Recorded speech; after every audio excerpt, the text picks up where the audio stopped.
સૌરાષ્ટ્રમાં સૌપ્રથમવાર અત્યાધુનિક ડીબીએસ નામની શસ્ત્રક્રિયા દ્વારા પાર્કિન્સન કંપવાની બીમારીમાં દર્દીને નવજીવન આપતા સ્ટર્લિંગ હોસ્પિટલના ન્યુરોલોજિસ્ટ ડોક્ટર સારિકા પાટીલ.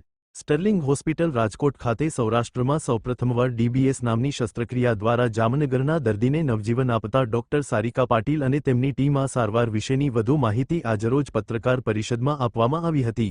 અહેવાલ ગિરિરાજસિંહ રાણા. નમસ્કાર, હું doctor Sarika Patil, movement disorder specialist and consultant neurologist તરીકે સ્ટર્લિંગ હોસ્પિટલમાં કાર્યરત છું.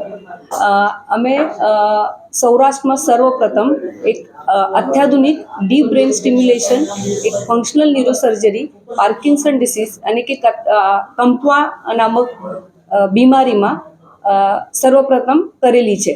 તો આ એક ફંક્શનલ સર્જરી છે જે કંપવાને દર્દી માટે એક વરદાન છે, જેમાં આપણે જે એડવાન્સ પાર્કિન્સનના દર્દી હોય જેને હલનચલનને લીધે જે ચાલી ના શકે યા ફંક્શનલી બીજા ઉપર ડિપેન્ડન્ટ થઈ જાય અને દવા બહુ કામ ના કરે, આવા કેસમાં આવો દર્દીને આપણે સિલેક્ટ કરીને ડીબીએસ સર્જરી કરતા હોય, જેમાં આપણે એક પાતળી તાર જેને કે ઇલેક્ટ્રોડ કહેવાય એ મગજની અંદર કંપવાની કેન્દ્રમાં બેસાડતા હોય અને એ તાર જોડીને એક પેસમેકર એટલે કે બેટરી એ છાતીમાં બેસાડતી હોય.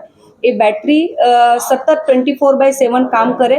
એમાં એડવાન્સ ટેકનોલોજી હોય છે જે પેશન્ટને જો જખડન આવે, ચાલતા અટકી જાય તો એ સેન્સ કરીને કરંટ એડજસ્ટ કરે. એને એઆઈ જેવી ટેકનોલોજી કહેવાય. એક વિશ્વની સૌથી એડવાન્સ ઇમ્પ્લાન્ટ જેને પરસેપ્ટ આરસી બ્રેનસેન્સ ટેકનોલોજી કહેવાય, એ આપણે સિલેક્ટ કરીને આ દર્દી માટે કરી છે. એનાથી પેશન્ટની તકલીફ ઓછી થાય, જે ઓફ પીરિયડ ઓછું થાય, હલનચલનમાં સુધારો આવે અને ધીરે ધીરે આ સર્જરીની અસર આવે તો પછી આપણે કંપવાની દવાઈ ઓછી કરીને દવાના રિલેટેડ જે મુશ્કેલી આવતી હોય, જે વધારે ડગવાનું યા માનસિક બદલાવ થવાનું, એમાંય પેશન્ટને સુધાર આવતું હોય.